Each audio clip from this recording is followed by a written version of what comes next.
And so I got these animals back here eating their grain.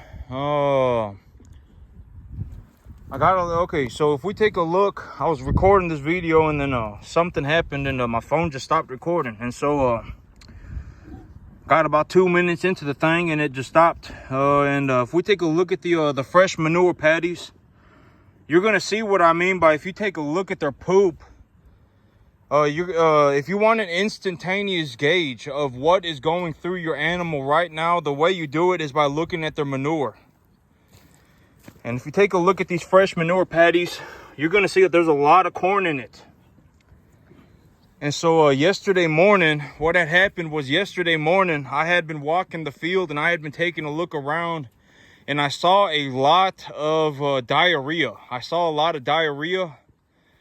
And so I actually reduced the amount of distiller grains that they were getting. And so I went from feeding them 3 buckets of corn and 1.5 buckets of distiller grains.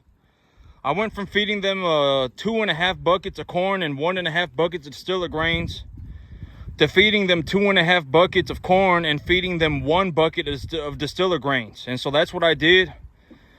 And it just made it made the diarrhea go away. But the animals, their manure is clumping up real bad.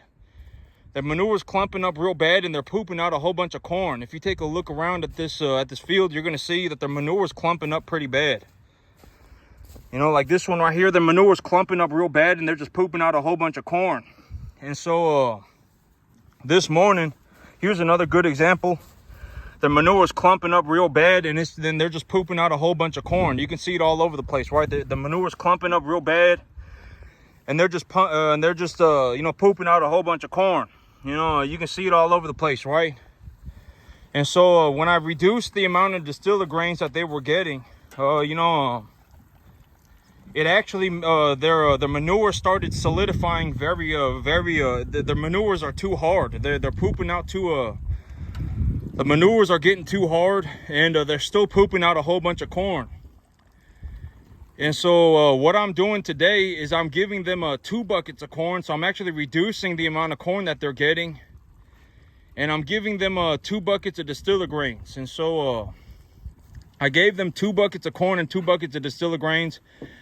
And I'm going to see how they do on this. I'm going to see what their manure looks like on this. You know, now that I think about it, I should have probably just gave them 1.5. You know, but tonight I'll just give them 1.5 buckets of distiller grains.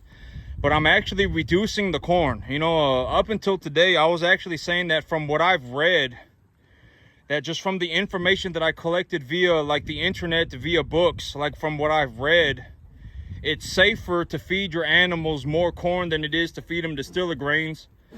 But you know, I put them on a heavy corn ration. I put them on a heavy corn ration and their manure just started clumping up real bad. And they just started pooping a whole bunch of it out. And so I'm trying something else. It's not working for me. And so right now I got them on a 1-to-1 distiller grains corn diet. I got them on 2 buckets of corn and 2 buckets of distiller grains. And now that I think about it, I should have probably just done 2 buckets of corn and 1.5 buckets of distiller grains. And tonight I'll change it back up. And yesterday, the 2 animals that I gave the antibiotics to are responding very well to the antibiotics. And so I'm very grateful for that. I'm very happy about that. You know, I gave that the black animal a shot of antibiotics and he's responding very well to it too. And so the white animal, I think he's going to survive. I think he's doing okay. And I think he's going to survive. And then I got the black animal, the antibiotics, and I think that animal is going to do just fine as well. And so everyone's gonna make it. It looks not everyone's gonna make it, but as of right now, the animals that are on my farm all seem like they're doing okay. So I just got to keep a good eye on everybody and make sure everyone's doing okay. But from when I look at the herd, you know, I got a small little animal out there up front, sitting on the front yard right now. But I think that this is the weakest animal right now. That one right there. You know, he's just the weakest, that one. And so that's the one I'm keeping an eye on. The other small animal, I actually put him out front. And so I had a small little crossbreed calf, and he's he just he's a runner. I mean, he runs all over the place. I mean, you get up even 50 feet of him and he will just start booking it just everywhere. I mean, left, right, everywhere. I mean, he goes back, forth, left, right. I mean, he just books it everywhere. And so I'm like, he's a runner. And so you really don't want to see that in your cattle. If you go to the sale barn and you're buying cattle, if you got an animal that's just running around all over the place, I mean, they're just running around the ring, like just going crazy, just, they are just, super high energy, and they are, like if you had a horse, and they were like that, that's kind of okay, right? I mean, is that really the best situation? I mean, if in terms of a horse, that's okay, right? Like if you got a horse that just wants to run around all over the place and it wants to go all over, that's kind of okay. But in terms of cattle, you don't really want to see that in cattle.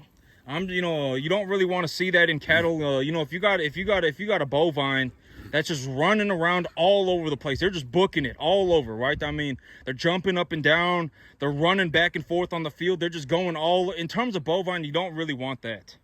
If you want a horse like that, and if you got a horse that's like that, if you got a donkey that's like, then that's okay. If you got a horse that loves to just run around all over the place, I mean, they are just super high energy. They're just booking it all over the field. They're just going left, right. They're just going everywhere. Then if you have a horse that's like that, then that's if that's the horse that you want, then that's okay. But in terms of cattle, you really don't want to see that.